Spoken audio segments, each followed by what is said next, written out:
asistencia y protección a víctimas y testigos, UDAVIT. Como les adelantaba, primero vamos a ver la justificación. ¿Cuáles son los conceptos fundamentales de la violencia? Y para ello vamos a empezar a analizar y a establecer situaciones de reflexión. ¿Violencia es sinónimo de agresión?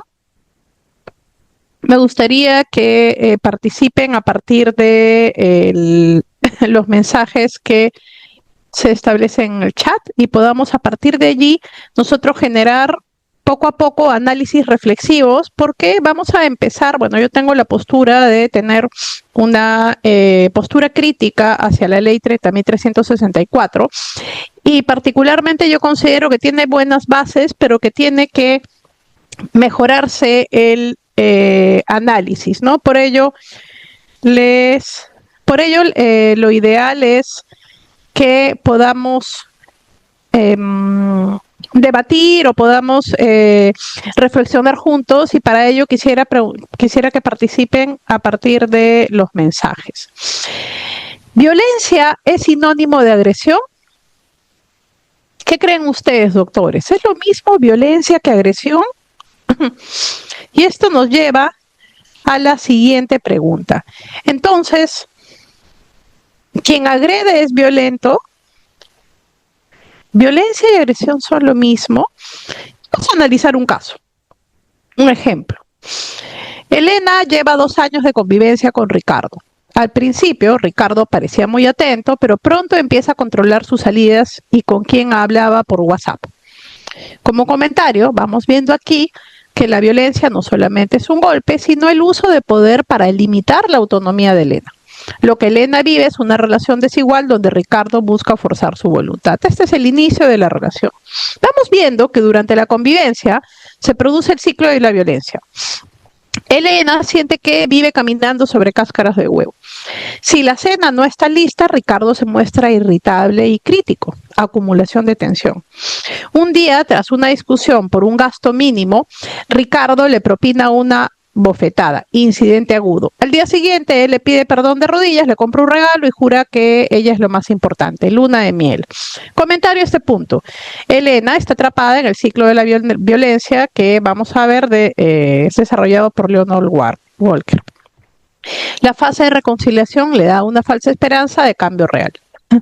Y luego tenemos la escalada y el daño psíquico. Con el tiempo, los insultos de Ricardo pasan a ser humillaciones en público.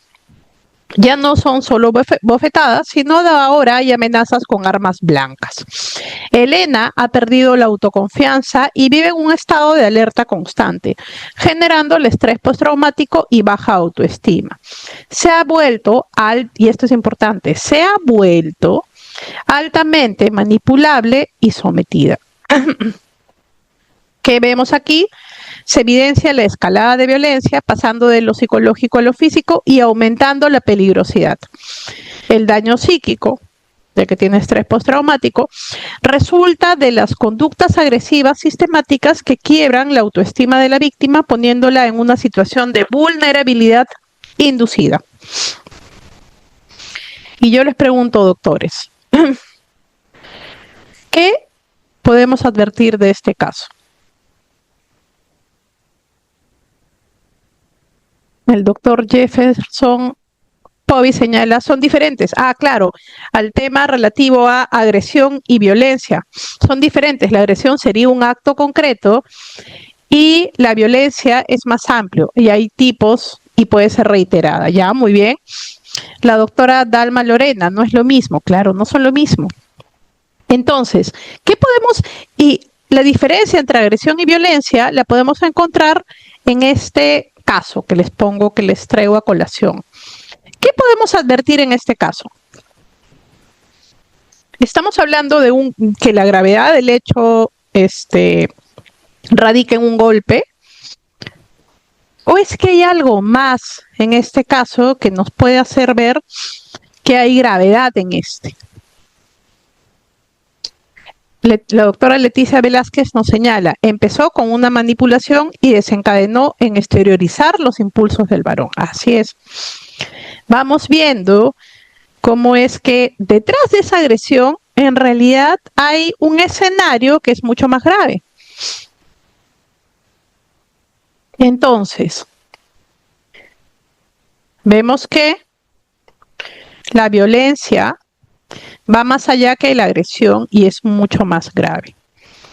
Ahora yo les pregunto, doctores, el doctor Gorky, lo grave es que es integrante de su grupo familiar. Claro, ello le termina dando mayor desvalor a la conducta, porque no es una persona que esté ajena a su vida privada, ¿no?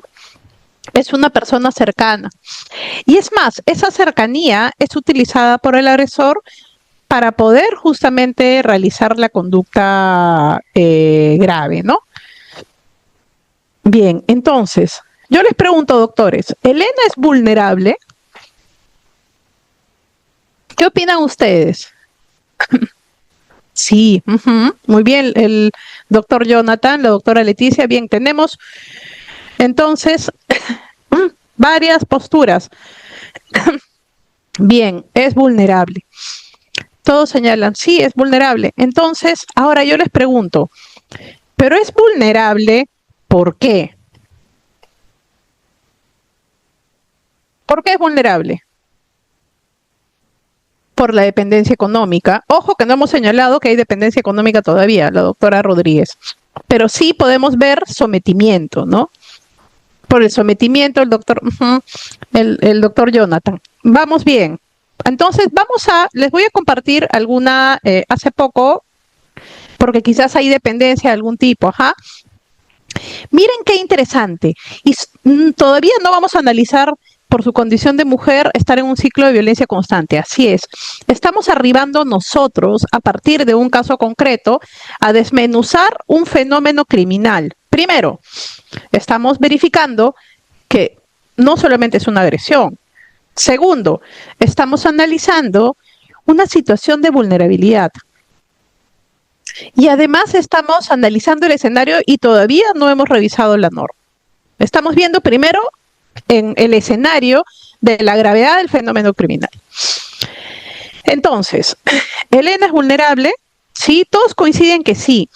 Pero ojo, Elena tiene vulnerabilidad, bueno, estos son conceptos propios a partir de lo explorado en la psicología para poder comprender la magnitud de este fenómeno grave y tratar de esclarecer a partir de de la mano de la psicología y de la victimología conceptos que nos permitan comprender la gravedad de este fenómeno criminal. Y estos son conceptos que yo vengo trabajando desde hace varios años en artículos académicos y que han sido últimamente publicados en el libro El delito de agresiones contra la mujer y los integrantes del grupo familiar, el contexto coercitivo y sus características. Acá le voy a poner editorial Gaceta. Ha sido publicado el año pasado, en julio. Para poder comprender la gravedad de este fenómeno criminal, yo tengo una postura crítica hacia la interpretación literal de la ley 30.364. Trato de, a partir de la mano de la psicología, establecer algunos conceptos que creo que deberíamos de integrarlos a la norma a efectos de que tenga una mejor base y no confundamos la agresión con violencia. Entonces, veamos, hemos quedado en que todos somos unánimes en señalar que estamos hablando de que es vulnerable.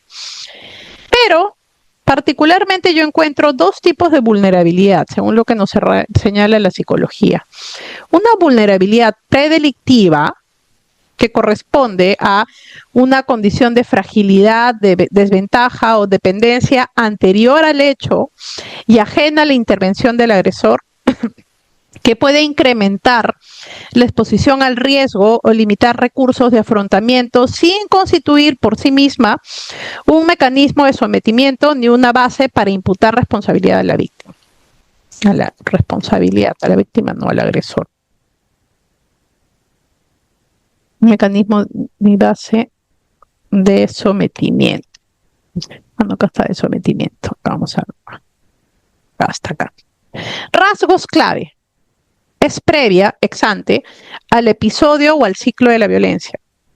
Es no atribuible al agresor, no la causa ni la agrava directamente. Ejemplos: niñez, adolescencia, menor de edad, adulta mayor, discapacidad física, sensorial, intelectual, psicosocial, enfermedad grave o dependencia de cuidados, embarazo. Como ejemplos, ¿no? Yo les pregunto, doctores, ¿hay vulnerabilidad predelictiva en Elena? ¿Qué opinamos? ¿Ella tiene alguna condición de desventaja previa? ¿O más bien estamos hablando de una vulnerabilidad inducida? Que este es un concepto también acuñado por la suscrita. Es decir, un estado de fragilidad, dependencia o reducción progresiva de la autonomía generado, intensificado o consolidado por el agresor. Ay, ¿dónde está? Ahí está.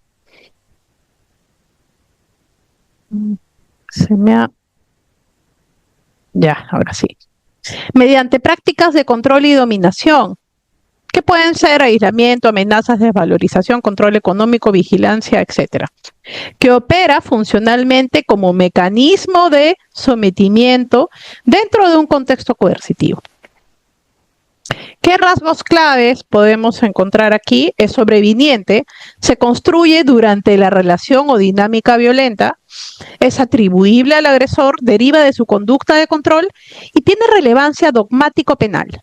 Es decir, expresa un plus de desvalor por la instalación de una estructura de poder y sometimiento y no por carencias de la víctima. Entonces, esta vulnerabilidad inducida, podemos tener como ejemplos el aislamiento inducido, la dependencia económica inducida, que nos señalaba uno de los doctores, la dependencia habitacional inducida también, el miedo condicionado, esto es un terror instalado en la relación interpersonal, el desgaste psíquico inducido, la humillación constante, la desvalorización, el gaslighting, la alternancia castigo-reconciliación, que es lo que acabamos de ver, que reduce la autonomía decisional, el control comunicacional inducido, por ejemplo, vigilancia celular, claves, ubicación, restricción de llamadas, etc. La afectación de la relación con los hijos como instrumento de amenaza con quitarlos, la manipulación de su cuidado y visitas para someter, ¿no? Este es un tipo de vulnerabilidad inducida que ejercen muchas veces las mujeres, ¿no? Como parte de la violencia psicológica. Bien. Entonces, ¿qué estamos viendo? Es un fenómeno grave, es un fenómeno criminal grave. Y que resulta importante, primero, diferenciar violencia de agresión. Segundo, determinar que si es que nos encontramos ante un contexto coercitivo, que es como yo lo llamo, nos advertimos que la víctima está en un estado de vulnerabilidad inducida. Si está en un estado de vulnerabilidad inducida, evidentemente, este hecho tiene relevancia dogmático-penal. Expresa un plus de desvalor para la instalación de una estructura de poder y sometimiento. Entonces, como señalábamos, es un grave fenómeno criminal. Ahora que ya tenemos más o menos algunos visos sobre qué es, hacia dónde queremos interpretar el fenómeno de la violencia, vamos a ver la ley 30.364 en relación al tema que nos ocupa. La doctora Leticia Vázquez nos señala, quizás el sometimiento es en base a patrones familiares o antecedentes de sus vivencias familiares respecto a ella. Así es. En muchas oportunidades, el tema de la violencia familiar se instala en dinámicas disfuncionales que vienen arrastrándose por espacio de la misma dinámica familiar en la que se crió la víctima o el agresor, ¿no? Muy bien, entonces vamos a la ley 30.364. Veamos entonces qué es lo que nos señala. En su artículo primero se nos sostiene que la ley tiene por objeto prevenir, erradicar y sancionar toda forma de violencia producida en el ámbito público o privado contra las mujeres por su condición de tales y contra los integrantes del grupo familiar, en especial cuando se encuentran en situación de vulnerabilidad. Y aquí yo creo que se podría, si es que estamos hablando de vulnerabilidad, podríamos incorporar el tema que nos ocupa, ¿no? Estamos hablando de vulnerabilidad inducida. Y si hablamos de vulnerabilidad inducida, aquí se justifica la intervención del Estado en estos escenarios. Vemos que aquí en el artículo primero solamente nos habla de vulnerabilidad predelictiva por la edad, situación física, como niñas, niños, adolescentes, personas adultas mayores y personas con discapacidad. Pero creo que aquí podría integrarse para mejorar y comprender que el objeto de la ley, al fin y al cabo, lo que pretende es no solamente proteger en especial a las personas que se encuentran con situación de vulnerabilidad predelictiva, sino evidentemente interviene en atención a la vulnerabilidad inducida, ¿no? Bien, por eso les señalaba hace un momento que creo que la ley tiene algunos puntos que podríamos mejorar a partir de las demás ciencias sociales. Entonces, ¿qué es lo que nos indica también el artículo 1? Para tal efecto, establece mecanismos, medidas y políticas integrales de prevención, atención y protección, que es el tema que nos ocupa, de las víctimas, así como reparación del daño causado. Y luego vemos los derechos de las víctimas. El artículo 10 del texto único ordenado de la ley 30.364 nos señala distintos derechos. Derecho a la asistencia y la protección integrales. Acceso a la información y asesoramiento adecuado. Para tal efecto, la Policía Nacional, el Ministerio Público y el Poder Judicial deben informar bajo responsabilidad a la víctima acerca de sus derechos y mecanismos de denuncia. Le hacen a la víctima entrega de una cartilla con dicha información, ¿no? Por parte del Ministerio del Interior, que verifica el cumplimiento de esta obligación. ¿Qué más? Importante también, el artículo 10 nos señala que la Policía Nacional coordina con el programa Aurora, así como la red Alivia Perú y el CONADIS, para que se facilite intérpretes en lenguas de señas peruana de manera inmediata, de ser necesario, si es que nos encontramos con personas que tienen alguna discapacidad auditiva o con limitaciones para la expresión oral. ¿Qué otros derechos les asisten a las víctimas? La asistencia jurídica y defensa pública. A las víctimas de violencia se les proporcionan servicios de defensa pública.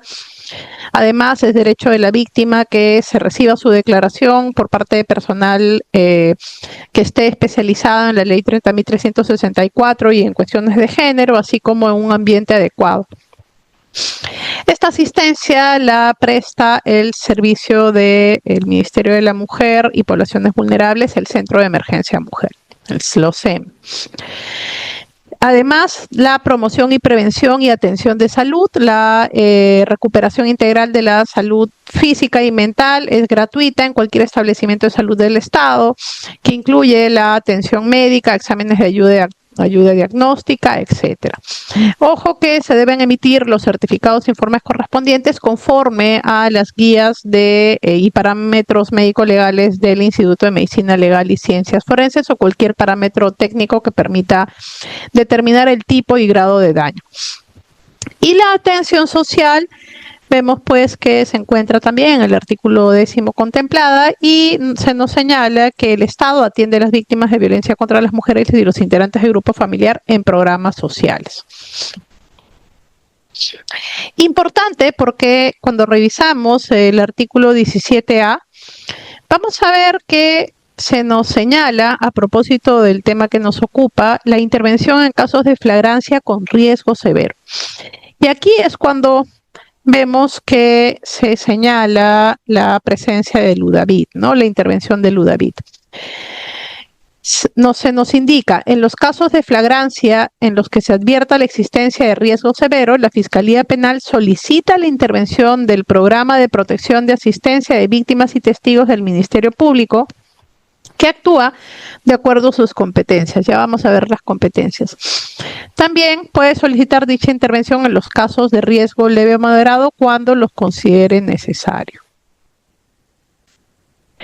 En el primer supuesto, en la formalización de denuncia penal o el inicio de la investigación preparatoria, se solicita al juzgado que emita las medidas de protección a favor de la víctima para salvaguardar la vida e integridad. Y el juzgado penal se pronuncia sobre las medidas de protección.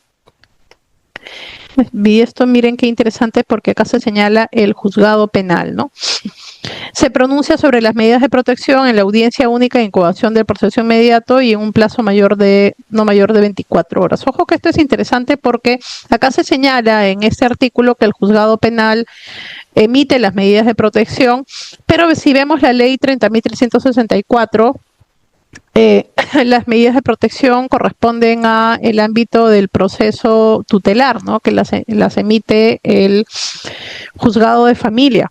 Entonces vemos aquí que en este articulado se brinda también la oportunidad al juzgado penal de emitir a la par del juzgado de familia medidas de protección cuando exista proceso inmediato. Este es un punto bastante interesante que ha traído aspectos problemáticos aplicativos. Bien, en relación al reglamento de la ley 30.364, respecto a la ejecución de las medidas de protección, el artículo 45 nos señala que es la Policía Nacional la responsable de la ejecución de las medidas de protección y da cuenta de manera inmediata y periódica, bajo responsabilidad, sobre la ejecución de las medidas al juzgado de familia. Hace un momento le señalaba que es el juzgado de familia en el ámbito tutelar el que emite las medidas de protección. Sin perjuicio de ello, el juzgado de familia ordena la ejecución de las medidas de protección social a las instituciones de servicios y programas del Estado y las instituciones remiten el informe correspondiente en un plazo de 5 días hábiles. Importante también señalar que cuando hablamos de la ejecución de las medidas de protección y la asistencia social, el artículo 45 nos señala que el personal policial apenas conozca de una medida de protección, aplicará el siguiente procedimiento. Primero, mantiene actualizado mensualmente el mapa gráfico y georreferencial de las medidas de protección. Segundo, elabora un plan, ejecuta la medida, da cuenta al juzgado y realiza labores de seguimiento. Tercero, verifica el domicilio de las víctimas y se entrevista con ellas. Y entre otros también establece un servicio de ronda inopinada de seguimiento y también importante, si las víctimas comunican algún tipo de lesión, o actos de violencia, les presta auxilio inmediato. A ver, vamos a ver.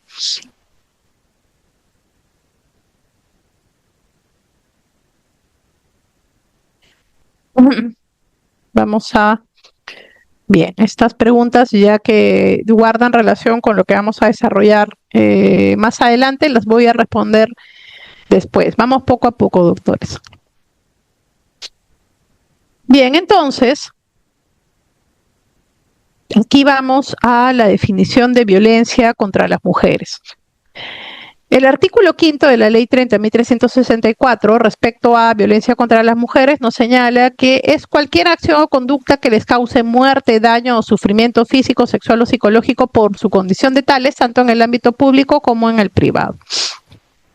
Se entiende por violencia contra las mujeres la que tenga lugar dentro de la familia, unidad doméstica, aquella que corresponde al ámbito privado, aquella que tenga lugar en la comunidad, este es al ámbito público, y la que sea perpetrada o tolerada por los agentes del Estado, esto es la estatal. Entonces vemos que nos señala el artículo 5 el concepto de violencia contra la mujer y los ámbitos en los que se produce.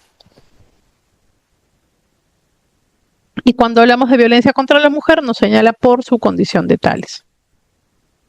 Y en relación a violencia, el artículo 6, en relación a violencia contra los integrantes del grupo familiar, nos sostiene que es cualquier acción o conducta que les causa muerte, daño o sufrimiento físico, sexual o psicológico y que se produce en el contexto de una relación de responsabilidad, confianza o poder de parte de un integrante a otro del grupo familiar. Y nos indica que se tiene especial consideración con las niñas, niños, adolescentes, adultos mayores y personas con discapacidad. Y yo les pregunto, doctores, ¿qué le falta a la ley para que encaje con el grave fenómeno criminal que hemos visto? ¿Qué consideran ustedes? Porque aquí la ley nos señala que la violencia contra la mujer es aquella que se produce por su condición de tal, es decir, por razones de género.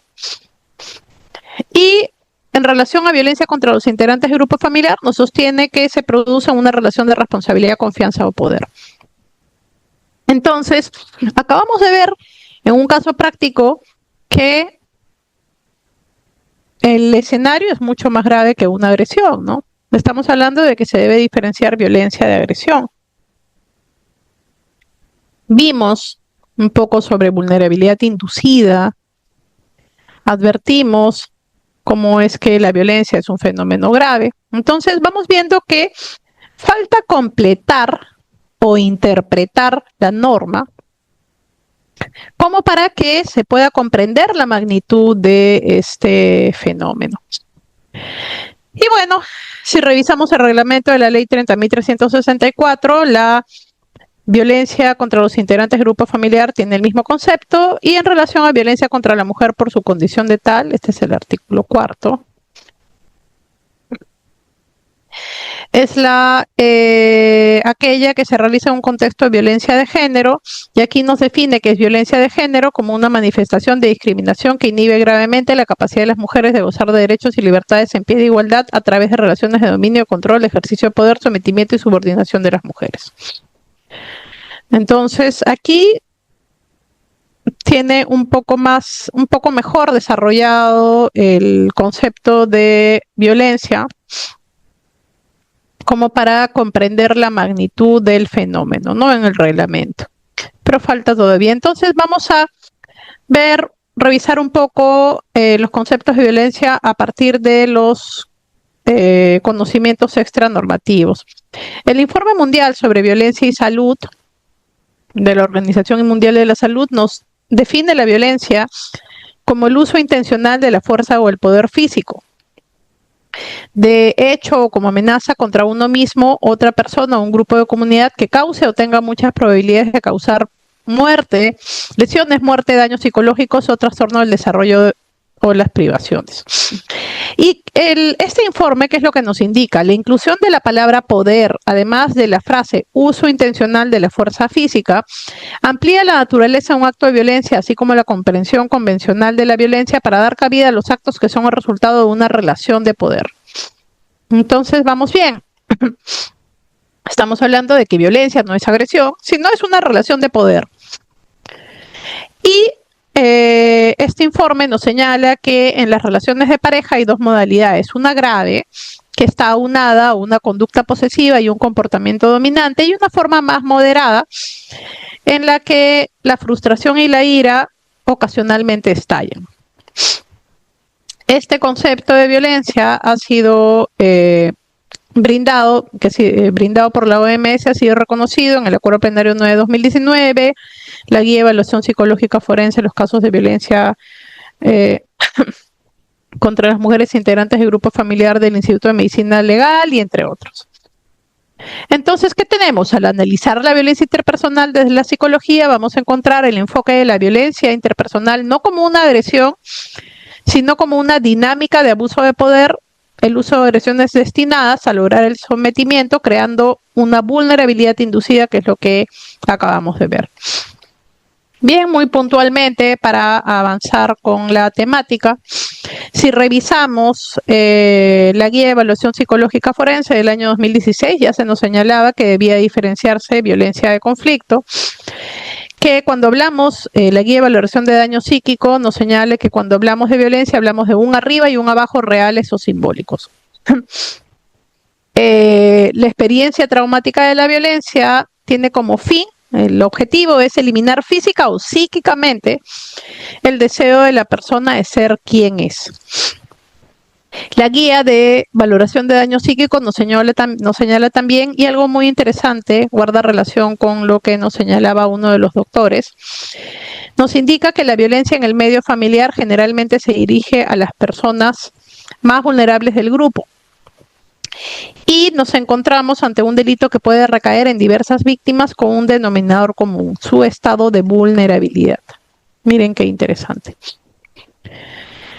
Tenemos entonces que la guía del 2021, de la guía médico-legal de evaluación psicológica forense, nos diferencia conflicto de violencia, el conflicto como proceso de incompatibilidad de desacuerdo e intereses opuestos, y las actitudes violentas como un proceso de desequilibrio en las relaciones. La víctima es dominada por el agresor desarrollando una vulnerabilidad y debilidad relativamente mantenida en el tiempo. ¿Ven? Entonces vamos viendo vulnerabilidad inducida. Nos sostiene también que cuando hablamos de violencia en la pareja como pauta habitual de vinculación, hablamos de un fenómeno reiterado, no limitado por tanto a momentos puntuales, y provocan una merma significativa en la autoestima. La guía metodológica de evaluación psicológica en el marco de la ley 30.364 nos señala que la violencia es una relación de poder desequilibrada, una posición superior que busca forzar la voluntad del otro mediante métodos coercitivos para obtener fines propios como acto de poder, mientras el conflicto se define como una situación en la que intereses distintos entran en confrontación, oposición o emprenden acciones mutuamente antagonistas. De tal forma que, si revisamos los conocimientos extranormativos, tenemos también el modelo de atención a mujeres víctimas de violencia familiar y de género del Instituto de las Mujeres del Estado de San Luis de Potosí, que señala que la violencia se dirige siempre hacia la población más vulnerable, que corresponde en realidad a quienes se les ha negado la participación democrática en el poder, es decir, a quienes se les ha inducido la vulnerabilidad, ¿no? Si revisamos nosotros, esto guarda relación con el modelo de la violencia de Leonard Walker, que describe un patrón recurrente en las relaciones abusivas y las fases que se repiten y dificultan que la víctima abandone la relación. Entonces, vamos viendo un escenario en el que requiere una intervención del Estado para las víctimas y sobre todo pues para las víctimas de la ley 30.364, ¿no? Luego vamos a ver lo relativo a los testigos. Cuando hablamos del modelo del ciclo de la violencia, vamos a poder comprender que esta tiene tres fases. La fase de acumulación de tensión, se incrementa gradualmente la tensión, el incidente agudo de violencia, un episodio de agudo de agresión y la fase de reconciliación o luna de miel. Este ciclo puede repetirse indefinidamente y con el tiempo las fases pueden acortarse y la violencia intensificarse, que es lo que hemos visto hace un momento, ¿no? Y este ciclo, en atención al modelo de la escalada de violencia y conforme hemos visto en el ejemplo inicial, tiende a incrementarse, no solamente en relación a intensidad, sino también en relación a el tipo de violencia ejercida. Esta medida, que avanza en espiral, se hace cada vez más cercana al homicidio o feminicidio, ¿no? Por ello, Corsi nos señalaba que en este escenario la familia en tanto grupo humano es un medio especialmente propicio para la emergencia de conflictos entre sus miembros. Entonces, haciendo el preludio de por qué es que se justifica la intervención de una unidad especial, vamos a ver que el escenario es grave. Y para ello tenemos, a partir de los conocimientos extranormativos, distintos escenarios. La Organización Panamericana de la Salud, como lo hemos visto, nos habla de una violencia severa que se basa en actitudes de control y posesivas, y una violencia de menor intensidad, en la que se puede manejar la frustración y la ira. El Instituto de Medicina Legal, como hemos visto, nos hace diferencia entre agresión como una respuesta impulsiva y sin control sostenido, mientras la violencia es una relación de dominio y sumisión. Evidentemente, bajo este escenario, las víctimas requieren de un apoyo y un programa especial, ¿no? ¿Qué más? Haciendo estas diferencias de escenarios. El Colegio Oficial de Psicólogos de Madrid nos diferencia una violencia reactiva, hostil, impulsiva, como una falta de control emocional que no es premeditada, y una violencia proactiva e instrumental. La intervención estratégica de manipulación busca el control. Ay, esto ya lo vimos. Y cuando Corsi nos habla de la violencia como ejercicio de poder, encontramos que él nos señala que existe una relación de superioridad e inferioridad y la percepción de poder, incluso si no es objetivamente relevante. Si revisamos más literatura en psicología sobre estas diferencias, Quinteros y Carvajosa, psicólogos españoles, nos hablan de los tipos de violencia. Una violencia estructural, que es continua y sistemática, se ejerce control sobre la víctima y se crea el ciclo de la violencia. Y por otro lado, una violencia circunstancial, en la que se genera en situaciones de crisis en la relación familiar o de pareja o de que la índole que tengan la víctima y el victimario. Y esta violencia circunstancial no busca el control permanente y no hay sometimiento sostenido. Entonces yo les pregunto, doctores, ¿es en la violencia estructural en donde se requiere definitivamente la intervención del Estado en un programa como el que nos ocupa, ¿no? Ahora vamos a ver de qué manera se operativiza esto, ¿no? Interesante porque otro psicólogo español, Navarro Góngora, nos habla de la violencia situacional como conflictos puntuales, sin dominación, y el control coercitivo. Vean cómo toda esta literatura de la psicología nos hace la diferencia en estos tipos de violencia, ¿no? En la violencia situacional se nos hablan de conflictos puntuales sin dominación, y en el control coercitivo estamos hablando de un abuso sostenido con tácticas físicas, psicológicas y económicas para someter. Kelly y Johnson nos hablan del control coercitivo. Por eso es que cuando les mencionaba hace un momento, el escenario que se sostiene, que tiene gravedad, es el contexto coercitivo, ¿no? En el que requiere la intervención del Estado de una forma intuitiva y el apoyo por parte del programa de asistencia a víctimas en el marco de la ley 30.364, en atención a este escenario de gravedad, ¿no? Kelly y Johnson nos hablan del control coercitivo como el uso de tácticas múltiples, agresión física, abuso psicológico, económico, sexual. Van generando a la postre el deterioro de la autoestima, manipulación para socavar la confianza, y se va desarrollando estos trastornos. Es por eso que nosotros, si revisamos la recomendación 35 del Comité de la CEDAW, nos sostiene que bajo ese escenario la violencia por razón de género contra la mujer puede incluso constituir tortura. Y miren qué interesante, nos señala la violencia doméstica para ser incluida dentro de esos escenarios desde la perspectiva de la tortura. Y evidentemente estamos hablando de escenarios que tienen gravedad, ¿no? De tal manera que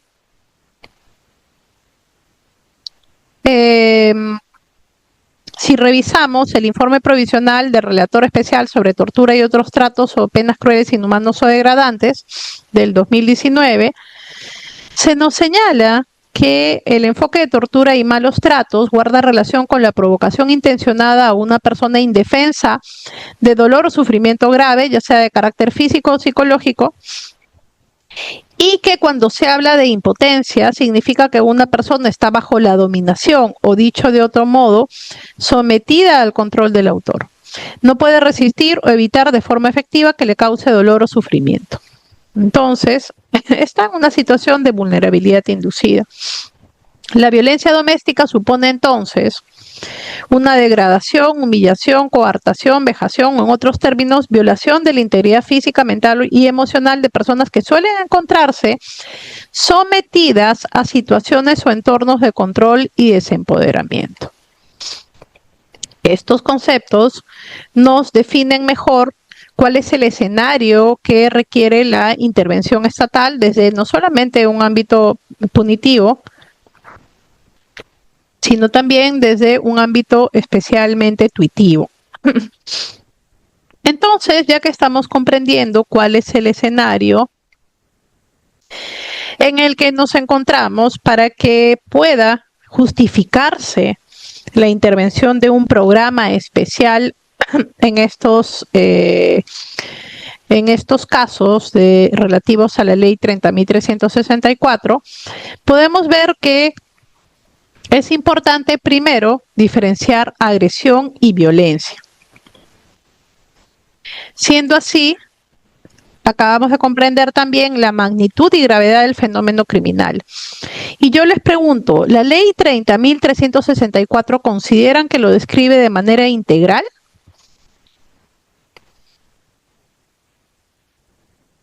A ver, veamos, doctores. A ver.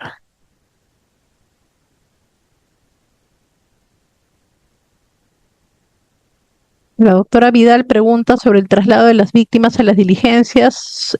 La diferencia del CEN y UDAVID ya lo vamos a ver, doctora, pero estamos en la parte de la justificación de la intervención tuitiva en el marco de la ley 30.364. Y para poder comprender la necesidad de una intervención tuitiva, tenemos que comprender la gravedad del fenómeno criminal.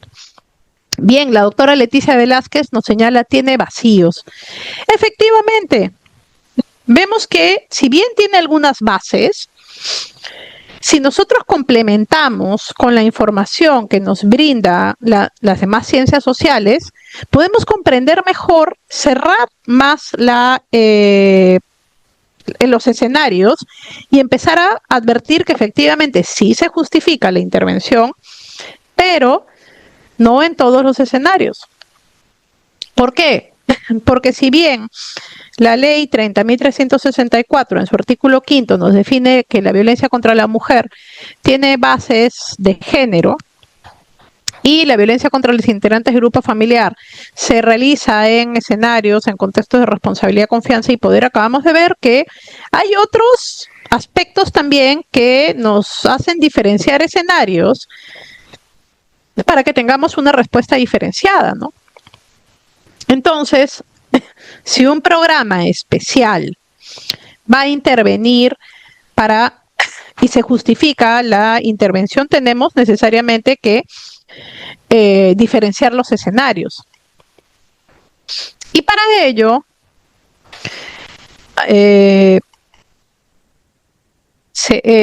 la suscrita ha propuesto distintos escenarios en los que se pueden producir las agresiones y a partir de allí poder justificar la intervención tuitiva, ¿no? Veamos entonces, no sé, doctor, si pudiéramos darle el micro al doctor Jesús. Está con nombre iPad de Jesús para que pudiera apoyarme en la lectura y podamos ver algunos, quiero diferenciar los escenarios y poner algunos casos concretos para que podamos comprender la magnitud del fenómeno. Ya está, doctora. Muchas gracias, doctor Jesús. Muy buenas noches. Buenas noches, doctora. Buenas noches con todos. Veo la diapositiva, agresión circunstancial. Gracias. Bien. Un acto impulsivo y simétrico, La agresión es un acto que busca causar daño, pero surge como una respuesta impulsiva y sin un control sostenido. Puede manifestarse en una discusión o pelea, pero no necesariamente está asociada con la violencia. En una agresión, las partes pueden entrar en confrontación o emprender acciones mutuamente antagonistas. Este tipo de interacción es simétrica, ya que no existe un desequilibrio de poder preestablecido. Es un acto espontáneo y limitado al evento inmediato, desapareciendo una vez que el conflicto se resuelve.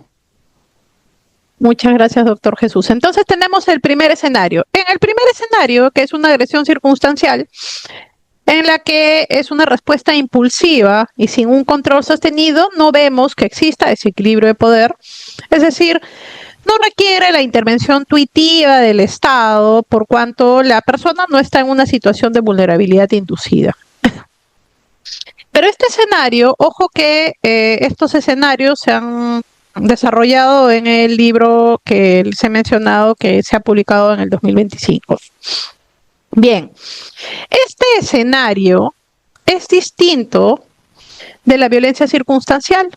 En la violencia circunstancial, esta agresión circunstancial se dirige contra una persona que tiene vulnerabilidad predelictiva, es decir, contra un vulnerable.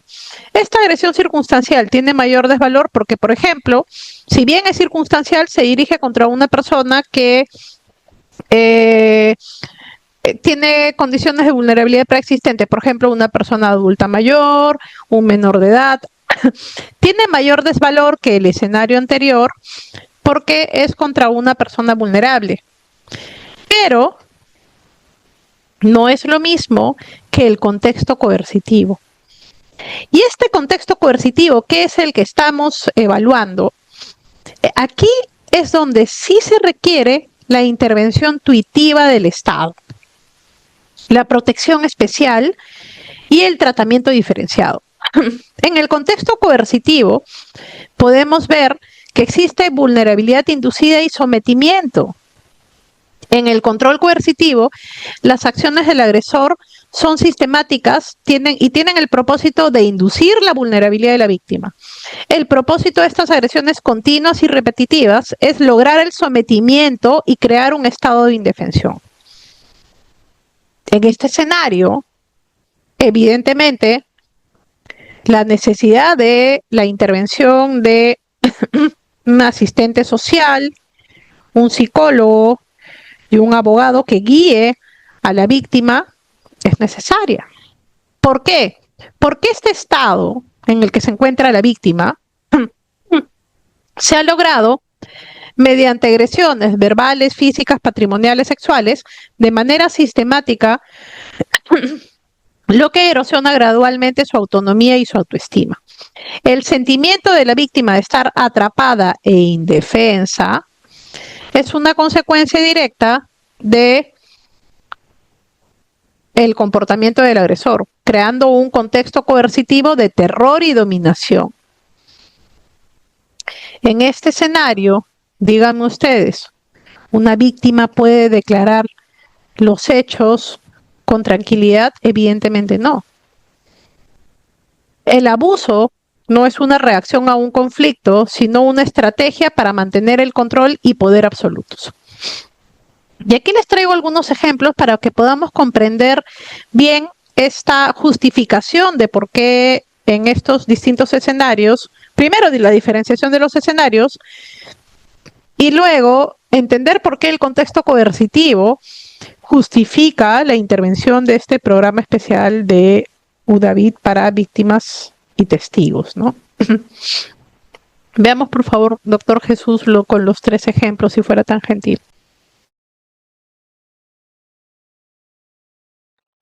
Sí, doctora. Adelante, estimado Jesús. Agresión circunstancial. Una discusión acalorada entre 2 hermanos adultos por la herencia de un familiar.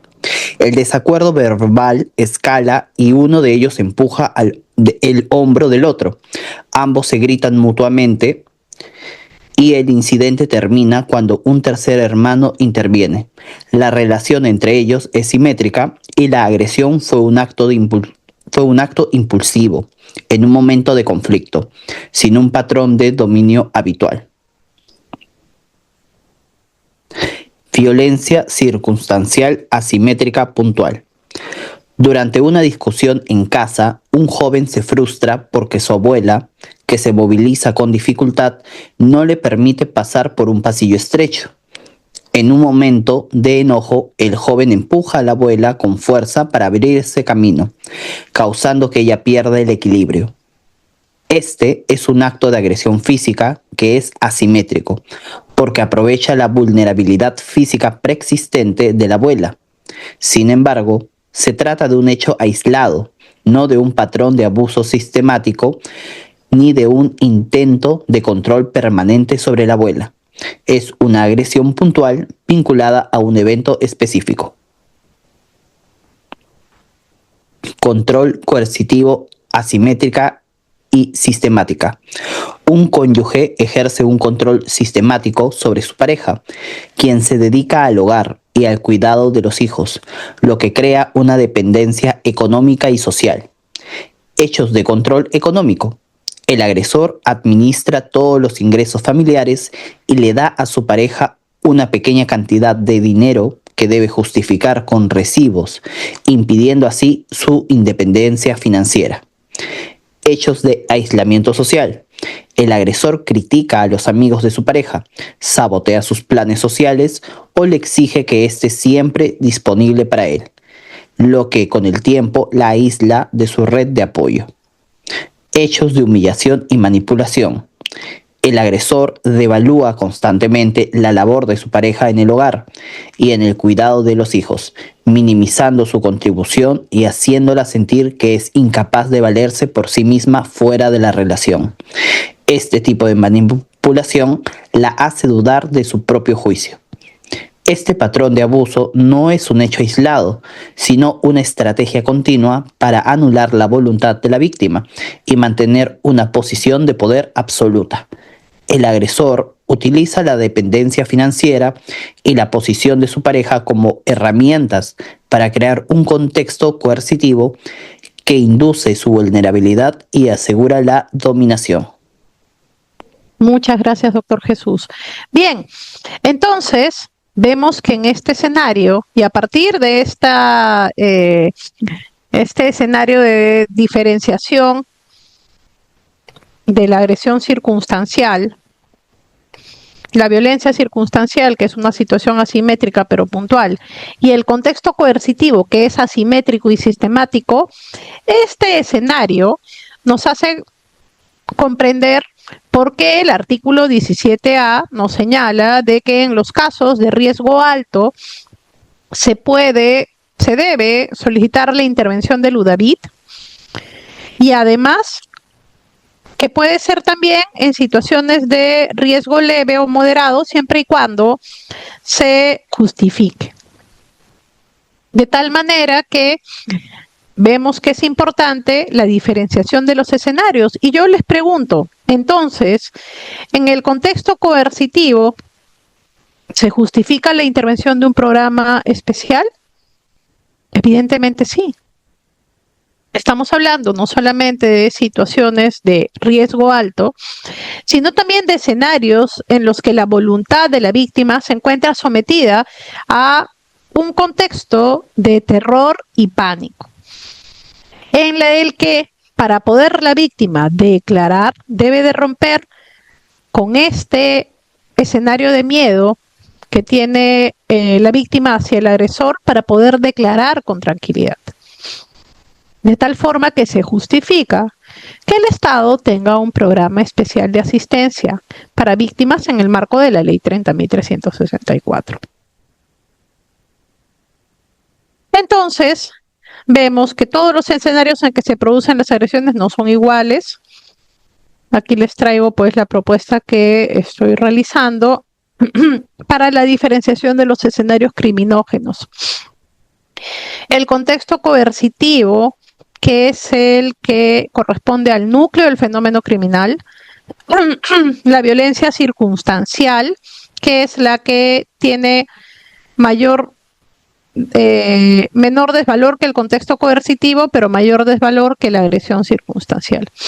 En la agresión circunstancial, al no haber desequilibrio, se excluye de la tipicidad y en los casos, por ejemplo, del 122B puede subsumirse en faltas contra la persona. Bien, entonces, ya que tenemos y hemos hablado del fenómeno grave que justifica la intervención tuitiva del Estado, vamos ahora a comprender ya mejor, ya con todo este abanico de información, comprender mejor por qué es que existe normativa que nos da una atención diferenciada y especial a las víctimas en este tipo de casos. El artículo 25 de la Ley 30.364 sobre protección de las víctimas en las actuaciones de investigación nos señala que en los procesos por violencia contra las mujeres y los integrantes del grupo familiar está prohibida la confrontación y la conciliación. Y es más, la reconstrucción de los hechos debe de practicarse sin la presencia de aquella, ¿no? Vamos viendo entonces por qué existe, en atención a este último escenario, una atención diferenciada. Y efectivamente, el artículo 2 sobre los principios nos señala que la adopción de medidas debe de adecuarse a las fases del ciclo de la violencia y a las tipologías que presenta la violencia contra las mujeres y los integrantes del grupo familiar. Bueno, esto se los dejo para que vean más adelante si quieren un ejemplo sobre ese punto. Vamos a hablar ahora, ya que vamos a adentrarnos en relación a lo que nos señala el artículo 17A sobre la atención de las víctimas por parte de UDAVIT. Tenemos que hablar necesariamente de la revictimización. Y de manera muy puntual, vamos a ver que el artículo 27 de la Ley 30.364, del texto único ordenado de la Ley 30.364, nos señala que en la actuación en estos casos se debe evitar la doble victimización. ¿Y qué es la revictimización? El reglamento de la Ley 30.364, en su artículo 4, nos señala que es el incremento del daño sufrido por la víctima como consecuencia de las acciones u omisiones inadecuadas por parte de las entidades encargadas de la atención, protección, sanción y recuperación. La guía de evaluación psicológica forense del Instituto de Medicina Legal nos señala que la victimización secundaria es el conjunto de costos personales que sufre la persona denunciante de un delito por su paso por el sistema de justicia. Evidentemente, ya que hemos tocado los escenarios en los que pueden producirse las agresiones, una persona que se encuentra en un contexto coercitivo termina siendo revictimizada si no se contempla el estado de sufrimiento, de pánico y de escenario completamente devastador que le implica el tener que revivir los hechos traumáticos, ¿no? Por eso es importante considerar que en estos casos, los escenarios del contexto coercitivo deben de tener un tratamiento diferenciado. Bien, las reglas de Brasilia sobre el acceso a la justicia de las personas en condición de vulnerabilidad nos señala que víctima es toda persona que ha sufrido un daño ocasionado por una infracción penal, que el término puede incluir también a la familia inmediata o a las personas que están a cargo de la víctima directa. Persona en condición de vulnerabilidad es aquella víctima del delito que tenga una relevante limitación para evitar o mitigar los daños y perjuicios derivados de la infracción penal o su contacto con el sistema de justicia, o para afrontar los riesgos de sufrir una nueva victimización. La vulnerabilidad, señala, puede proceder de sus propias características personales o bien de las circunstancias de la infracción penal. Vean qué interesante, porque aquí también podemos ver que hay diferenciación en los términos de vulnerabilidad, ¿no? Sostiene también, se sostiene también en las reglas de Brasilia que se procurará que el daño sufrido por la víctima del delito no se vea incrementado como consecuencia de su contacto con el sistema de justicia, victimización secundaria. También podrá resultar necesario otorgar una protección particular a aquellas víctimas que van a prestar testimonio. Vemos cómo se justifica la intervención del programa especial en el proceso judicial. Y se prestará una especial atención en los casos de violencia intrafamiliar. Aquí está. Vemos la justificación del artículo 17A y el programa de atención a víctimas y testigos. Así como en los momentos en los que sea puesta en libertad la persona a la que se le atribuye la comisión del delito. Persona en condición de vulnerabilidad son aquellas personas que por razón de su edad, género, estado físico, mental, origen étnico o por circunstancias sociales, económicas, culturales o lingüísticas se encuentren con especiales dificultades para ejercer con plenitud sus derechos. Acá nos habla de distintos escenarios, ¿no? La pertinencia a comunidades nativas, campesinas, etc. Entonces creo que se podría mejorar el tema relativo a la vulnerabilidad, diferenciando, aquí solamente nos habla de condiciones de vulnerabilidad predelictiva, pero también podríamos incorporar la vulnerabilidad inducida.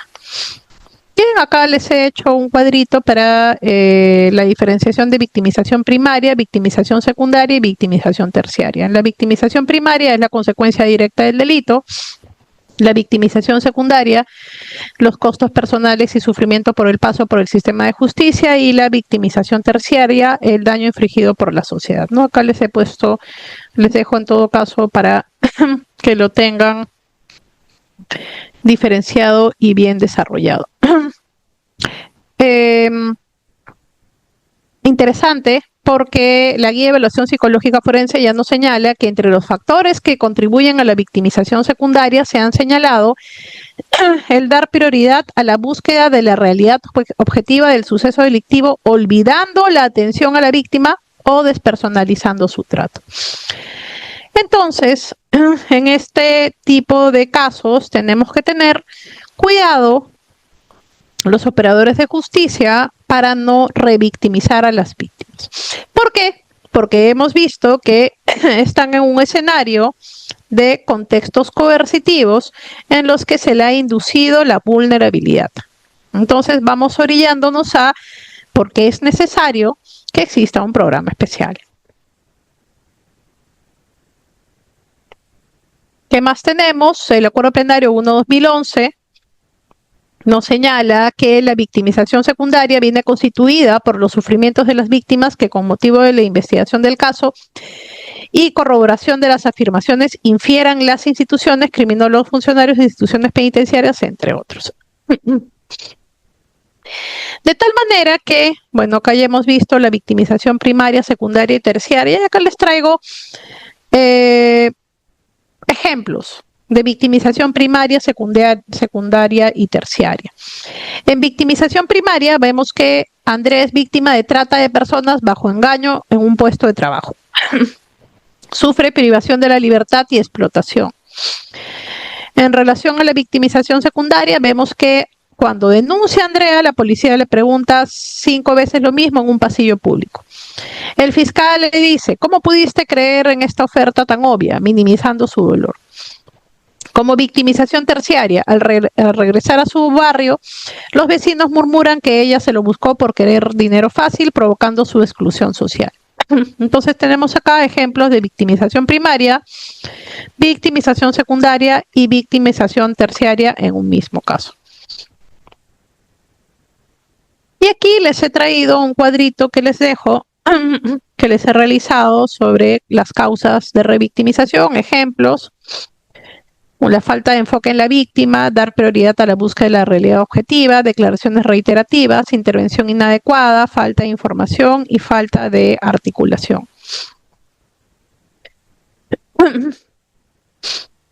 Y como un caso de ejemplo de victimización secundaria, les he traído también un ejemplo, ¿no? Elena, en el caso de Elena, siguiendo con el caso de Elena inicial, después de haber sufrido varios ataques previos, ¿no? Llega a la comisaría tras sufrir un intento de feminicidio.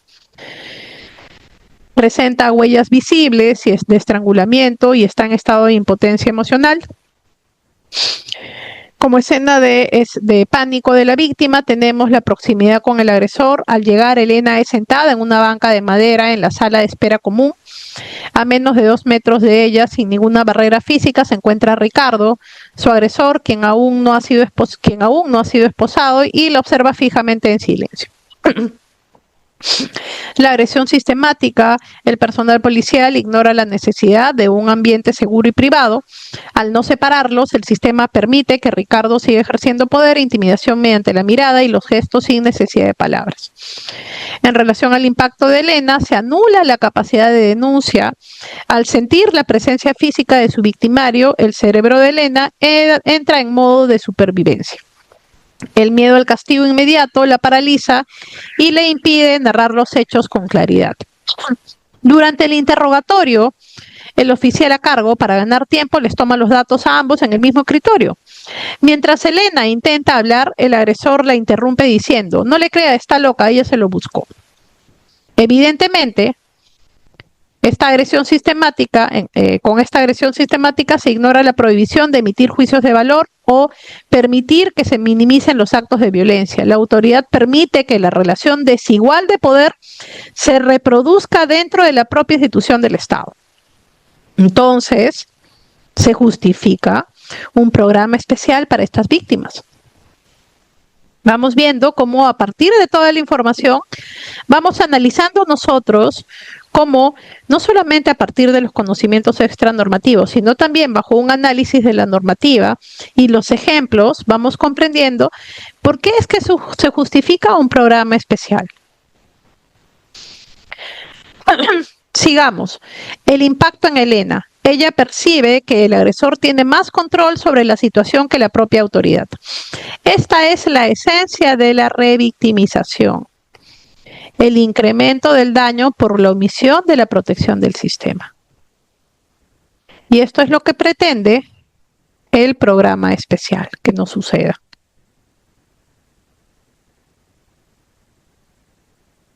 La ruptura de la confianza y la retractación. Vemos la escena. Elena, aterrada por tener que salir de la comisaría y saber que él sabe exactamente que está declarando, comienza a llorar y señala que mejor no quiere denunciar.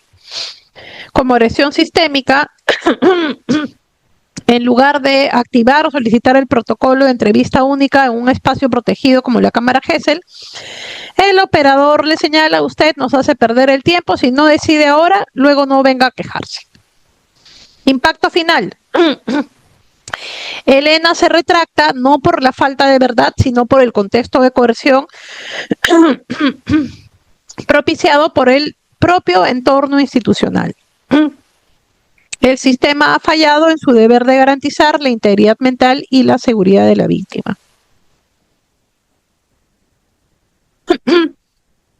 Y yo les pregunto, doctores, en este escenario entonces, ¿no se justifica un programa especial para esta víctima que le brinde apoyo psicológico, que le brinde apoyo social, asistencia social, que le brinde asistencia legal?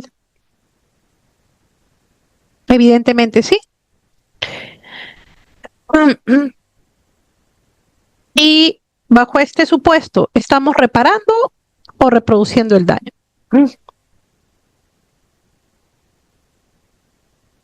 Esto nos permite comprender, bajo los enfoques modernos y psicología del trauma, que los enfoques de la Ley 30.364, que nos señala en el artículo tercero de la Ley 30.364, sobre género, integralidad, interculturalidad, derechos humanos, interseccionalidad y generacional, se conjugan con otros enfoques que nos señala la guía de evaluación psicológica forense para en el marco de la ley 30.364 del Instituto de Medicina Legal. Y hay dos enfoques que creo interesantes que guardan relación con el abordaje de estos casos y que justifican la intervención del UDAVIT, de este programa especial. El enfoque centrado en la víctima y el enfoque basado en el trauma. La doctora Leticia Velázquez nos señala, sí se justifica en la práctica. Las declaraciones son muy espaciadas en el tiempo entre denunciante y denunciado. Así es. Ahí, evidentemente, este es un problema, doctora Leticia, que tiene como asidero el que particularmente yo considero que tiene asidero el que no se diferencia en estos escenarios. Entonces, ¿qué es lo que sucede? Si no se diferencian estos escenarios, la carga procesal o la carga de investigaciones preliminares que tienen las fiscalías especializadas de violencia, evidentemente es inmanejable. ¿Por qué? Porque todos aquellos casos que terminan siendo agresiones circunstanciales o que pueden ser no solamente físicas, sino también siendo verbales, terminan distrayendo la atención de los contextos coercitivos. Entonces, evidentemente, al haber tanta carga procesal, no se puede abordar de una forma precisa estos contextos coercitivos y las diligencias pues terminan siendo espaciadas en el tiempo conforme usted lo señala, ¿no? Yo particularmente vengo trabajando ese tema con bastante ahínco sobre la necesidad de diferenciar estos escenarios para que las fiscalías especializadas puedan tener con mayor precisión un enfoque de los contextos coercitivos y darles una respuesta adecuada y también con ello diferenciar las agresiones circunstanciales para que manejen mejor la carga procesal, ¿no? Bien, muy interesante la intervención de la doctora Leticia. Entonces, esto nos lleva a ver, tengo otra intervención por aquí. El doctor, ay, perdón, un ratito se me ha bajado. El doctor Young nos señala, la UDAVIT solo interviene cuando se trata de riesgo severo y si también intervienen en riesgo moderado, ¿cuáles son sus atribuciones en salvaguarda de la víctima? Ahora vamos a ver, doctor. Primero estamos justificando por qué, cuáles son los fundamentos de intervención del UDAVIT, ¿no? Vimos que en el artículo 17A se nos señala que UDAVIT interviene en las situaciones de riesgo severo, pero también fundamentadamente en situaciones de riesgo leve o moderado, si es que se fundamenta por qué, ¿no? Pero para ello hemos trabajado los distintos escenarios en que se pueden producir las agresiones y hemos trabajado también la revictimización, la necesidad del enfoque de no revictimizar a las víctimas. Ahora vamos a ver cuáles son en qué consiste la intervención del UDAVIT. Si bien hemos visto el artículo 17A nos señala que siempre interviene en riesgo severo, también intervienen en riesgo moderado y leve siempre que se fundamente su intervención. Yo por eso estaba desarrollando los escenarios porque yo considero de que en el escenario del contexto coercitivo sí se justifica la intervención, ¿no? Muchas gracias, doctor John, por la pregunta. Ya vamos a ver, primero estamos viendo la justificación, luego estamos viendo la revictimización y luego allí, después de haber comprendido el escenario, vamos a poder advertir por qué es que se justifica la intervención del UDAVIT y cuáles son las funciones que tienen atención al reglamento. Muchas gracias por la pregunta. Bien, entonces vamos al enfoque centrado en la víctima y basado en el trauma. Cuando hablamos del enfoque centrado en la víctima, vamos a ver que corresponde al reconocimiento de la víctima como sujeto de derechos y también el compromiso a evitar la revictimización. Esto variará, se nos señala, según el tipo de traumatización vivida, variables y vulnerabilidades observadas, así como la situación actual en la que se encuentren. Vemos aquí el reconocimiento de la persona como sujeto de derechos, compromiso de los operadores para evitar la revictimización y la estabilización y seguridad en todas las etapas como fin. Acá les he puesto un ejemplo para que lo tengan cuando quieran revisarlo con más tiempo. Tenemos también el enfoque basado en el trauma, la importancia de considerar la presencia del trauma y la comprensión de las conductas que éstas presentan al momento de ser evaluadas y o atendidas. Esto es, la situación traumática interrumpe el proceso relacional del pensamiento debido a que sobrepasa y deteriora la capacidad del individuo para manejar el estrés, así como la percepción de que la amenaza haya quedado atrás y el manejo de sus emociones. Bien, este enfoque requiere la comprensión de conductas, esto es entender que reacciones difíciles, oposicionistas o de poca colaboración pueden ser síntomas abrumadores del trauma. Por eso es que se requiere una atención especial psicológica. Ya vamos a ver que el psicólogo brinda asistencia en ese sentido. El efecto neurobiológico, el trauma interrumpe el proceso racional de pensamiento y deteriora el manejo de las emociones, y el deber del operador: no se requiere diagnóstico clínico para aplicar este enfoque, ni solamente el riesgo del daño.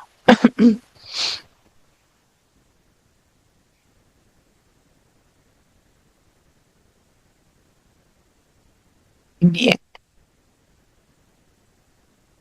Entonces, acá les traigo un ejemplo. Vamos a avanzar, a tratar de avanzar. Acá les he traído bastante información que se las voy a dejar para que la tengan. Y como estamos avanzando con el tiempo, vamos a ver el tema relativo a víctimas y testigos. Ahí estamos ya. Entonces, vimos que el UDAVIT protege a víctimas y testigos. ¿Qué diferencia entre víctimas y testigos? Víctima es la persona que ha sufrido daño físico, psíquico, sufrimiento moral o perjuicio económico como consecuencia de la comisión de un delito. Importante, el término se señala, puede incluir a la familia inmediata o a personas a cargo de la víctima directa. El Código Procesal Penal emplea el término agraviado. En su artículo 94, inciso 1, señala que se considera agraviado a todo aquel que resulte directamente ofendido por el delito o perjudicado por la consecuencia del mismo. En los delitos cuyo resultado sea la muerte del agraviado, tendrán la condición de los establecidos según lo previsto en el artículo 816 del Código Civil. Las reglas de Brasilia nos señalan que el concepto de víctima es una persona física que sufre daño por infracción penal, incluye a la familia inmediata. Condición de vulnerabilidad, ya la hemos visto, limitación relevante para evitar o mitigar los daños derivados del delito o del contacto con el sistema de justicia. El reglamento de la ley 30.364 nos señala que se considera víctima directa a la mujer durante todo su ciclo de vida o integrante del grupo familiar que ha sufrido daño ocasionado por cualquier acción o omisión identificada como violencia según los artículos 5, 6 y 8 de la ley. Y se considera víctima indirecta a las niñas, niños y adolescentes que hayan estado presentes en el momento de cualquier acción o omisión identificada como violencia, o que hayan sufrido daños por haber intervenido o prestar asistencia a la víctima, o cualquier otra circunstancia del contexto de violencia. Asimismo, son víctimas indirectas las niñas, niños, adolescentes, personas adultas, mayores y personas con discapacidad dependientes de la víctima, hijas, hijos mayores de edad que cursan estudios y personas mayores de edad dependientes de la víctima, además teniendo en cuenta el caso en particular los integrantes del grupo familiar. Entonces, ¿qué diferencia hay entre víctima indirecta y directa? Acá les pongo un ejemplo. Rosa vive con su pareja Carlos. Ellos tienen en el hogar, viven también Ana de 10 años y el padre Julio de 72 años, adulto mayor dependiente de Rosa por una enfermedad crónica. Una noche Carlos insulta a Rosa, la empuja y la golpea esto es violencia física y psicológica. Ana presencia el hecho y al intentar interponerse para proteger a su madre, Carlos la empuja. Ella cae golpeándose el brazo. Julio desde su habitación escucha los gritos por su condición y se descompensa y requiere atención médica. Pues la violencia ocurrió dentro del hogar. ¿Quién es víctima directa? Rosa, porque es la persona que sufre el daño, pero además la violencia está dirigida hacia ella. Y víctimas indirectas, Ana, por haber estado presente durante la agresión, y Julio, adulto mayor dependiente. Bien, entonces ya vimos que quiénes son considerados víctimas, ahora vamos a ver quiénes son testigos. Testigos son las personas que tienen conocimiento de la comisión de un delito y cuya intervención en el proceso está regulada por el Código Procesal Penal. En principio, toda persona hábil para prestar testimonio, salvo aquellas impedidas por razones naturales o por la ley, tiene la obligación de concurrir a las citaciones y responder con la verdad a las preguntas que se formulen. El Código Procesal Penal, en su artículo 162, sobre capacidad de ejercer testimonio, nos señala que toda persona es en principio hábil para prestar testimonio. El artículo 163, inciso primero, toda persona citada como testigo tiene el deber de concurrir, salvo las excepciones legales. Y el artículo 166, inciso 1, la declaración de testigos versa sobre lo percibido en relación a los hechos objetos de prueba. Y el reglamento del programa de asistencia a víctimas y testigos nos sostiene que víctima es la persona que ha sufrido daño como consecuencia de la comisión de un delito y testigo es la persona que tiene conocimiento de la comisión de un delito y cuya intervención está regulada por el proceso penal. Bien. Vamos a tratar de abreviar un poco. Les dejo en todo caso las diapositivas porque les he traído bastante información sobre las medidas de protección en el ámbito tutelar. El juzgado de familia, sabemos que las medidas de protección las dicta en el ámbito de la ley 30.364 el juzgado de familia, y la tutela estatal es la obligación del Estado de intervenir de manera inmediata para proteger a la víctima que se encuentra en una situación de riesgo. El texto único ordenado de la ley 30.364 nos señala que el objeto de las medidas de protección radica en neutralizar o minimizar los efectos nocivos de la violencia, permitir a la víctima el normal desarrollo de sus actividades y asegurar su integridad física, psicológica y sexual, teniendo en cuenta el riesgo de la víctima, la urgencia y necesidad de la protección y el peligro en la demora. Toda vez que estoy viendo que hay una pregunta sobre el riesgo, las situaciones de riesgo, vamos a desarrollar de una manera, lo iba a saltar, pero vamos a desarrollar de una manera breve para no quedarnos con la duda.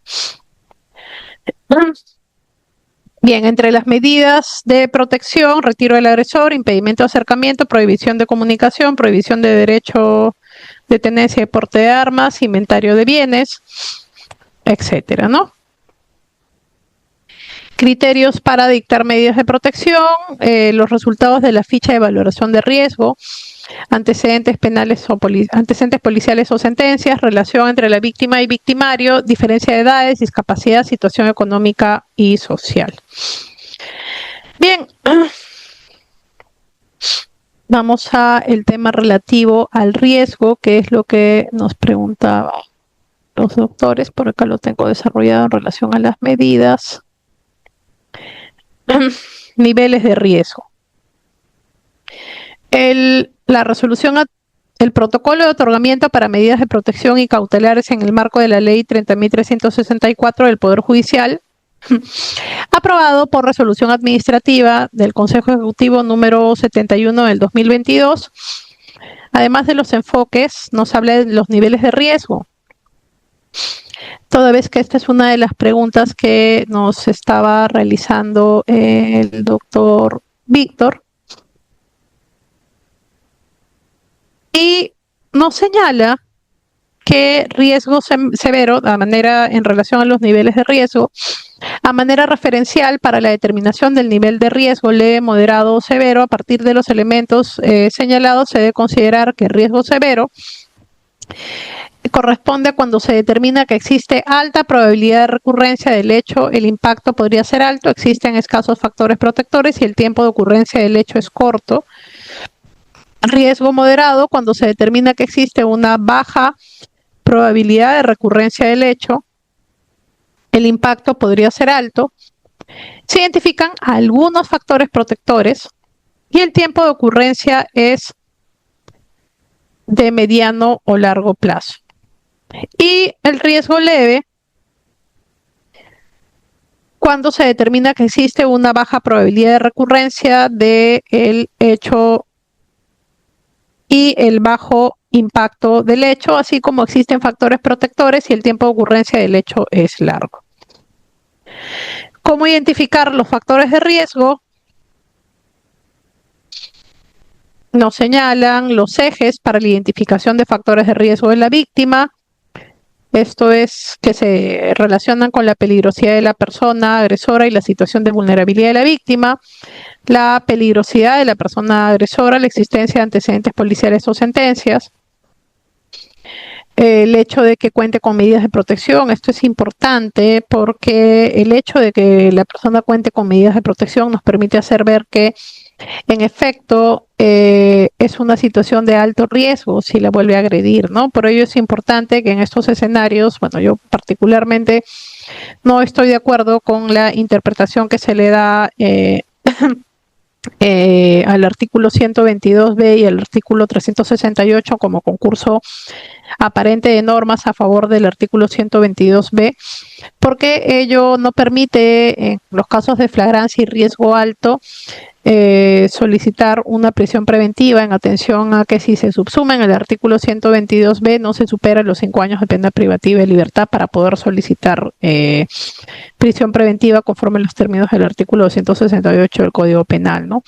Ello en atención justamente a que el que cuenten con medidas de protección es una situación de alto riesgo para la víctima, ¿no? Bien, ¿qué otra situación de riesgo? La situación de vulnerabilidad de la víctima, la diferencia de edades, identidad de género, orientación sexual, expresión de género, discapacidad, situación económica y social, que debe tenerse también en consideración en relación al riesgo, relación entre la víctima y la persona denunciada, la gravedad del hecho, la periodicidad de los actos de violencia. Muy bien, entonces en atención a ello, con todo este bagaje, podemos comprender entonces la necesidad de la operatividad del sistema de protección, UDAVIT. Importante, el UDAVIT es parte del Ministerio Público. Recordemos que el Ministerio Público, en su ley orgánica, nos señala que en el artículo 1, que dentro de su función se encuentra, de sus funciones se encuentra no solamente la defensa de la legalidad, de los derechos ciudadanos, sino también defender la familia, los menores e incapaces y el interés social. De tal forma que tenemos que como función le corresponde la defensa de la legalidad, los derechos ciudadanos y representación de la sociedad para defender a menores y a la familia. Independencia, los fiscales actúan según su propio criterio, sujetos a instrucciones jerárquicas organizadas, y el UDAVIT es una unidad especializada para apoyar la labor fiscal y proteger la integridad de víctimas y testigos. El Código Procesal Penal nos señala que dentro de las funciones del Ministerio Público corresponde a que es el titular del ejercicio de la acción penal y actúa de oficio o a instancia de víctima.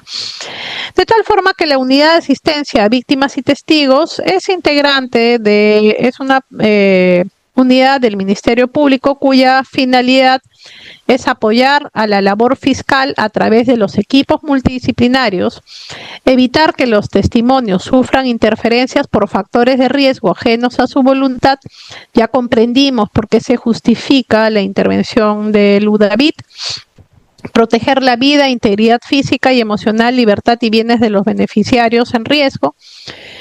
¿Quiénes integran los equipos multidisciplinarios? Un abogado, un psicólogo y un asistente o trabajador social. Además de las víctimas y testigos, ¿quiénes más pueden ser beneficiarios? Los colaboradores eficaces y peritos. Y de ser necesario, cónyuges, convivientes, padres, hijos y hermanos. ¿Cómo está organizado el UDAVIT?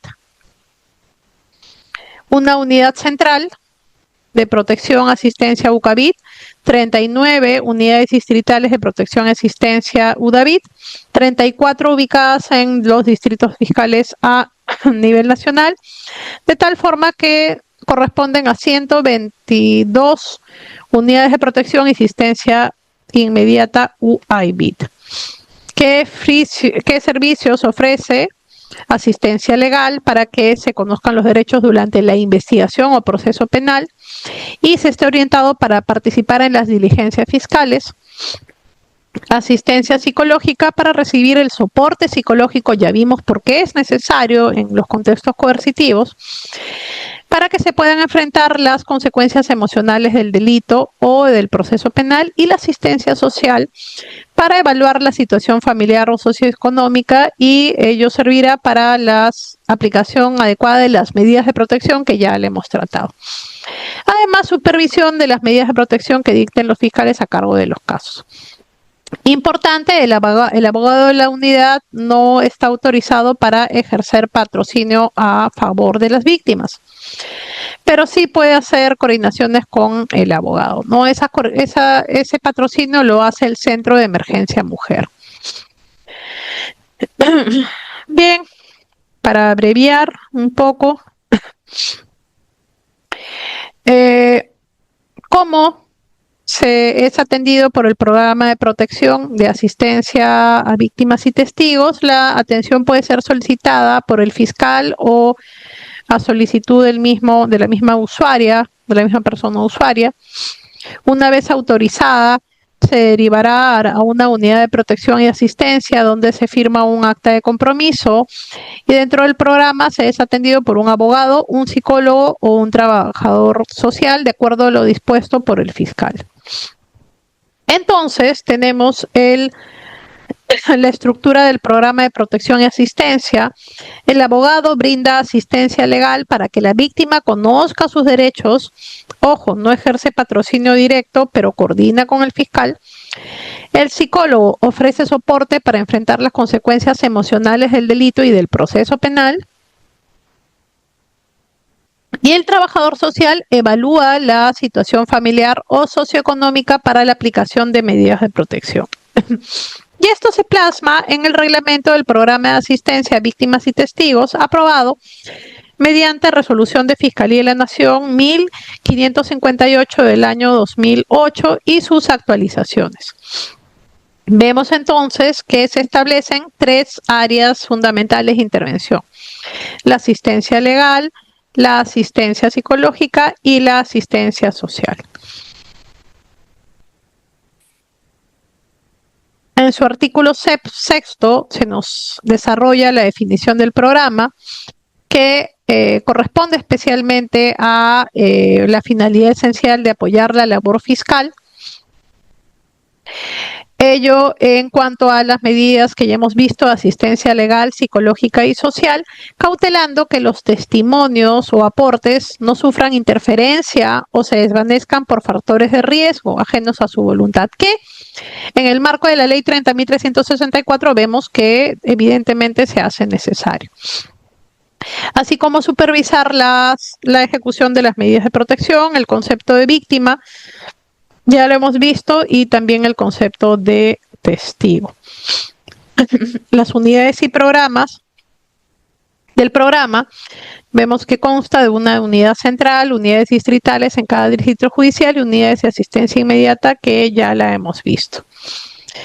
Las medidas asistenciales se encuentran señaladas en su artículo 20 y las vamos a revisar con el doctor Jesús. Doctor, si pudiéramos darle lectura para revisarla juntos.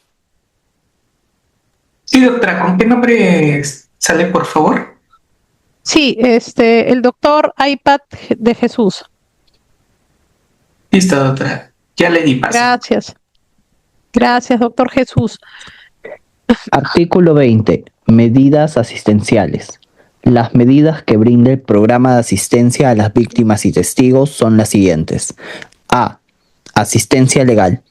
Apoyar la labor del fiscal a cargo del caso informando a las víctimas y testigos sobre los derechos que les asiste durante la intervención y el proceso judicial, así como orientarlos para su debida participación en las diligencias, cuando el fiscal lo disponga, previniendo la victimización secundaria. Proponer su derivación a la red legal asistencial cuando corresponda. Orientar respecto a las medidas de protección que puedan recibir en las entidades e instituciones correspondientes. B. Asistencia psicológica.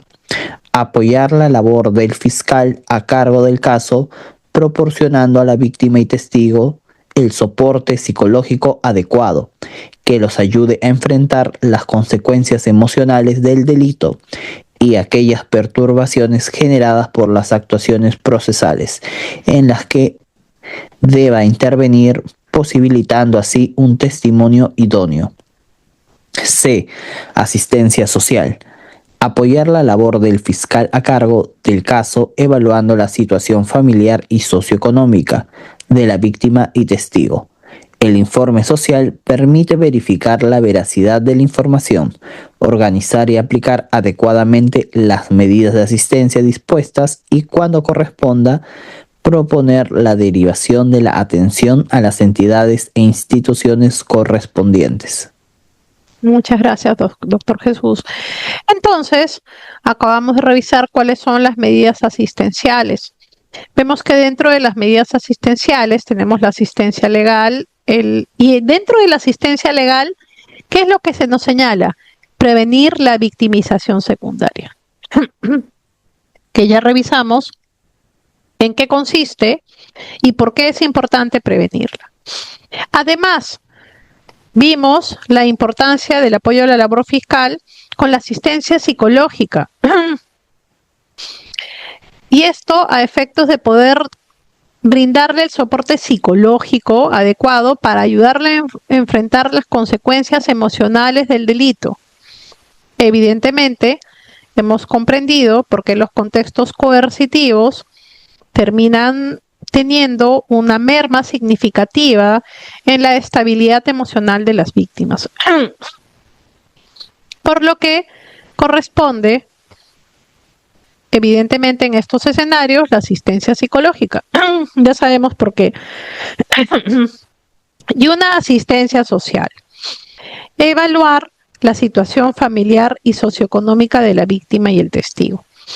Permite verificar la veracidad de la información, organizar y aplicar adecuadamente las medidas de asistencia dispuestas cuando corresponda. Esto nos lleva entonces, acá está muy chiquito, a las funciones de los tres profesionales, que se encuentran señaladas en principio en relación a las funciones del abogado, se encuentran señaladas en el artículo 22 del reglamento. ¿Cuáles son las funciones?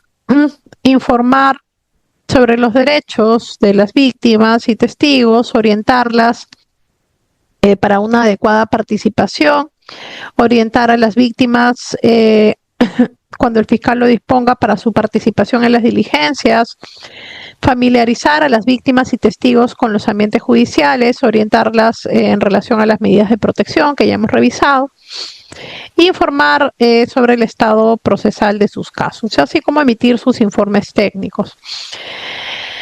En relación a las funciones del profesional psicólogo, proporcionar a la víctima y testigo el soporte psicológico. Ya vimos en qué escenarios especiales se requiere la asistencia del psicólogo en los casos de contextos coercitivos y también para evitar la revictimización.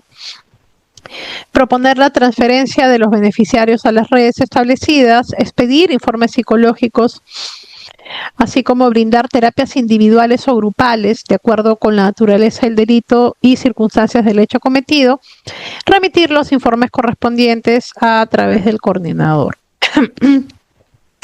Y el asistente social, artículo 24, evaluar la situación familiar y socioeconómica de la víctima y testigo, elaborar un informe social en el que se verifique la veracidad de la información a fin que se dispongan las medidas de asistencia y, de ser el caso, proponer derivación de la atención a redes establecidas y u otras entidades públicas y privadas.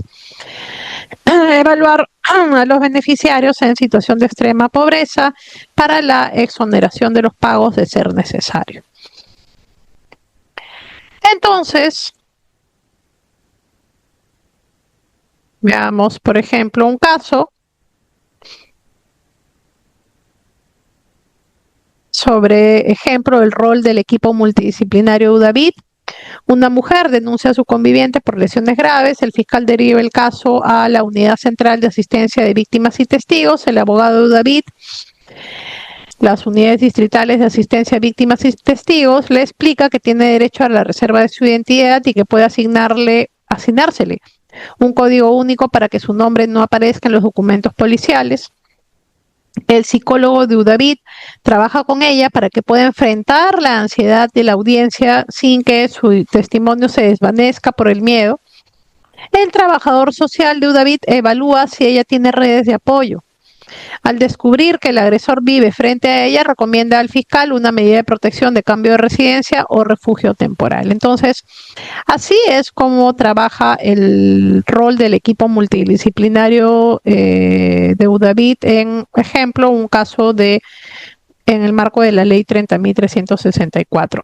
Bien, el procedimiento de la asistencia, en su artículo 25, se señala que la procedencia corresponde del fiscal de oficio o a pedido de la víctima o testigo, siempre que se advierta o se aprecie la existencia de un riesgo, la solicitud de la asistencia, y a partir de allí se abre la carpeta de asistencia, ¿no? Ello se encuentra señalado en los artículos 25, 26 y 27. Muy interesante porque el artículo 28 nos señala cuáles son los delitos objeto de procedimiento de asistencia. Entre estos tenemos homicidio, aborto, lesiones, exposición a peligro, abandono de personas en peligro, delitos contra la libertad personal, coacción, secuestro, trata de personas, delitos contra la libertad sexual, proxenetismo, delitos contra el patrimonio, hurto agravado, robo agravado, etcétera, chantaje, usurpación agravada, delitos contra la seguridad pública, peligro común, tráfico de armas, producción, desarrollo y comercialización de armas químicas, delitos contra la salud pública, tráfico ilícito de drogas, contra el orden migratorio, contra la tranquilidad pública, asociación ilícita para delinquir, terrorismo, delitos contra la humanidad, genocidio, desaparición forzada, tortura y discriminación, delitos contra la administración pública, concusión, colusión y corrupción de funcionarios. Vean qué interesante. ¿Cuáles son los criterios para calificación de el caso para aceptar o disponer la admisión para el programa? Tiene que establecerse los siguientes criterios: el nexo entre la participación del asistido en la investigación y los factores de vulnerabilidad. La víctima o testigo se encuentra en situación de riesgo comprobado. El aporte de información de la víctima o testigo reviste interés relevante. Contar, evidentemente, con el consentimiento expreso, que existan actos de intimidación o perturbación, y la situación personal, familiar y procesal de la víctima o testigo. ¿De qué manera se evalúa el riesgo para el procedimiento de la asistencia? Este riesgo o perturbación debe ser específico, concreto, basado en acciones particulares y manifiestas, presente y materialización probable por las circunstancias del caso. Y se evalúa privilegiando factores como la condición de la víctima y testigo, esto es menor de edad, enfermo mental grave, con capacidad física disminuida, etc. Naturaleza del delito, así como riesgo existente. Ejemplo, características del victimario, del entorno social y familiar, relación de subordinación, etc. Existe la posibilidad de que previamente el fiscal, antes de la admisión del programa de asistencia, solicite al programa que se remita un informe preliminar, ¿no? Con alguno de los profesionales que conforman el equipo multidisciplinario. En los casos respecto al plazo del procedimiento de derivación, el artículo 32 nos señala que en todos los casos el plazo previsto para que el fiscal evalúe la derivación a la unidad de asistencia no debe de exceder en relación a los 10 días hábiles, desde que recibe la solicitud de la víctima o advierte la existencia del riesgo.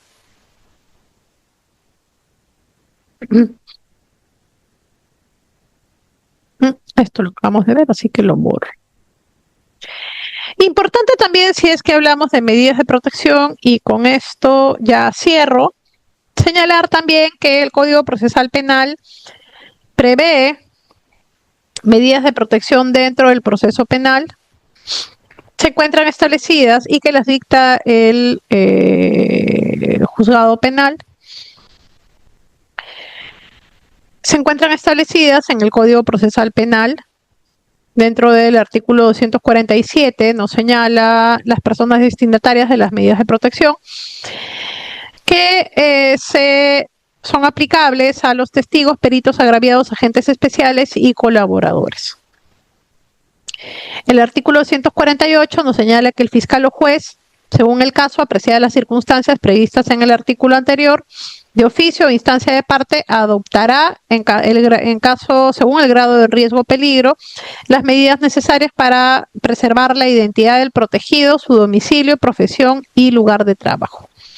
Entre ellas pueden ser la protección policial, cambio de residencia, ocultación de su paradero, reserva de su identidad, fijación como domicilio, la sede de la fiscalía competente, utilización de procedimientos tecnológicos, entre otras, ¿no?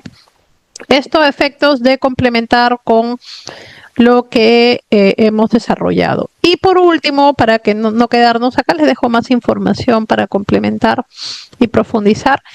Y por último, a una de las preguntas que estaba realizando una doctora en relación a la diferencia entre el tratamiento o la asistencia que brindaba el CEM, el Centro de Emergencia Mujer, y el UDAVIT. Bueno, tenemos en principio, ese es un punto también interesante porque a mí también me dejaba pensando un poco en que parecería que coexistieran y brindaran las mismas atenciones o servicios de atención, pero vamos a ver que es diferenciado, ¿no? El Centro de Emergencia Mujer, bueno, que se encuentra dentro de lo que corresponde al Ministerio de la Mujer, el programa Aurora. El UDAVIT corresponde a la Unidad de Asistencia a Víctimas y Testigos, que se encuentra dentro del institucionalmente en lo que corresponde al Ministerio Público. El objetivo principal, brindar protección integral y patrocinio legal, defensa gratuita, mientras que el objetivo principal de UDAVIT es brindar asistencia para garantizar la participación de la víctima en el proceso penal. El enfoque social y preventivo es la puerta de entrada para la víctima. Recordemos que los primeros en atender a la víctima son los integrantes del Centro de Emergencia Mujer, que se encuentran inclusive en en distintas comisarías. Y en UDAVIT el enfoque es un enfoque más procesal y probatorio, ¿no? Apoya la labor del fiscal.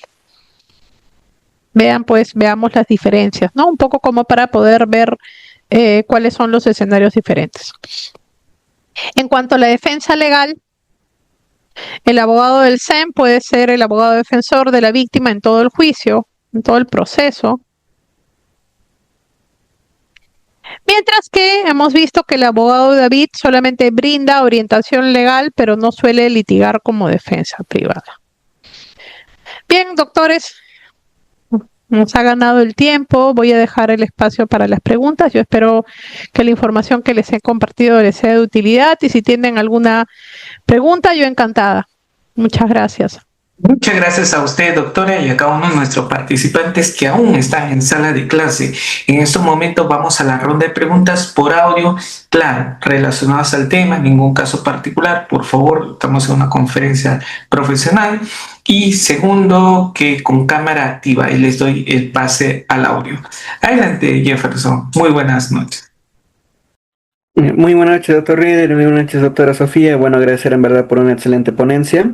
Y en cuanto a mi pregunta va justo sobre lo que mencionó de la agresión circunstancial. Nos dijo que es de manera impulsiva y que incluso no es espontánea.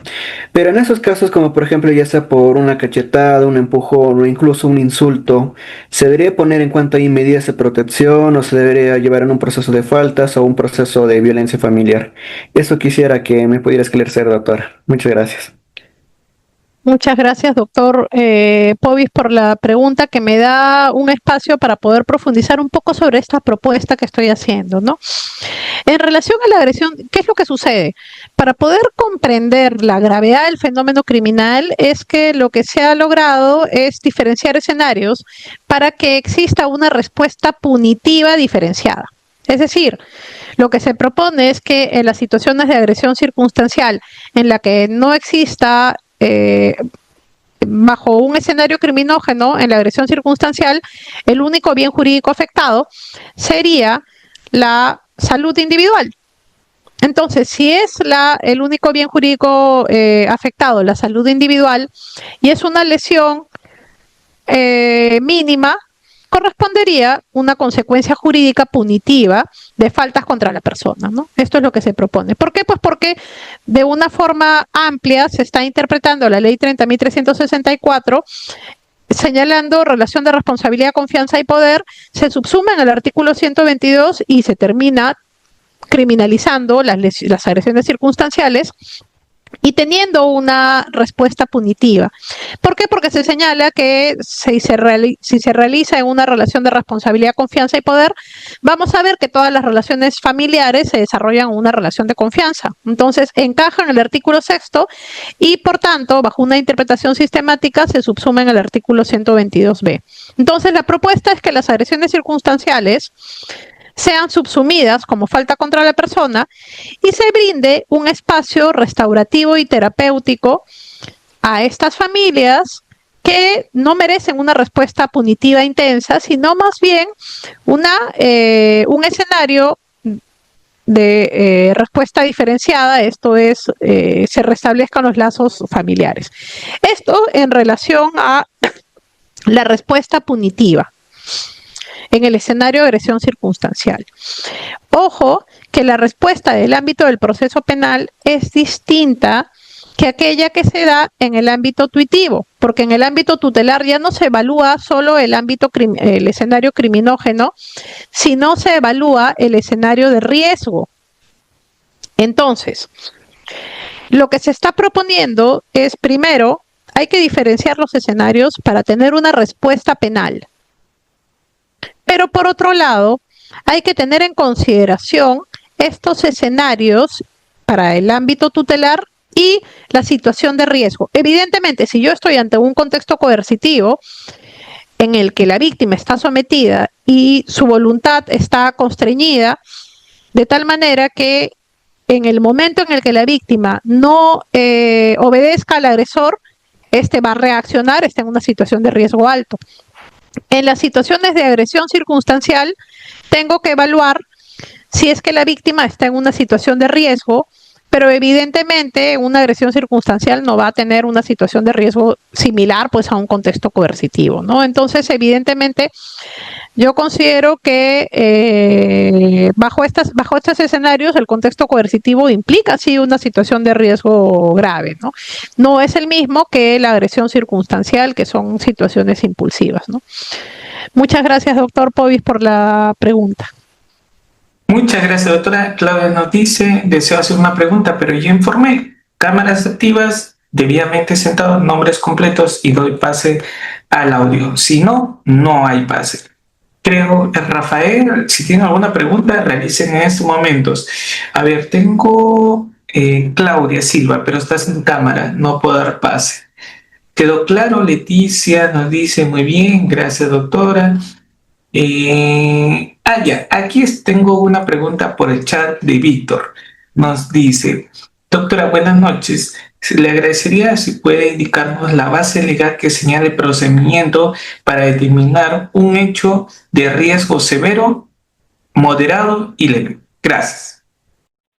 Muchas gracias, doctor Víctor. Me parece que durante la sesión ya respondí justamente a propósito de su pregunta y le compartía lo que nos señala de manera interesante el protocolo de otorgamiento de medidas de protección y cautelares en el marco de la Ley 30.364 del Poder Judicial, aprobado mediante resolución administrativa 71/2022 del Consejo Ejecutivo del Poder Judicial, y nos señala allí las diferencias de los niveles de riesgo. Muy interesante porque allí el protocolo aprobado por el Consejo Ejecutivo nos sostiene que los casos de riesgo severo se determina cuando existe una alta probabilidad de recurrencia del hecho, existen escasos factores protectores y el tiempo de ocurrencia del hecho es corto. El riesgo moderado, cuando se determina que existe una baja probabilidad de recurrencia del hecho, el impacto podría ser alto y se identifican algunos factores protectores y el tiempo de ocurrencia del hecho es mediano a largo plazo. Y el riesgo leve, cuando se determina que existe baja probabilidad de recurrencia del hecho, bajo impacto del hecho y existen factores protectores y el tiempo de ocurrencia del hecho es largo, ¿no? Entonces, me parece interesante de qué manera lo desarrolla el protocolo de otorgamiento de medidas de protección en el marco de la Ley 30.364 del Poder Judicial y que ha sido aprobado por resolución administrativa del Consejo Ejecutivo del Poder Judicial número 71 del año 2022, ¿no? Que tiene fecha el 7 de marzo del 2022. Esa es la base legal que podría compartirle, que me parece interesante la manera como desarrolla los niveles de riesgo. Gracias por la pregunta.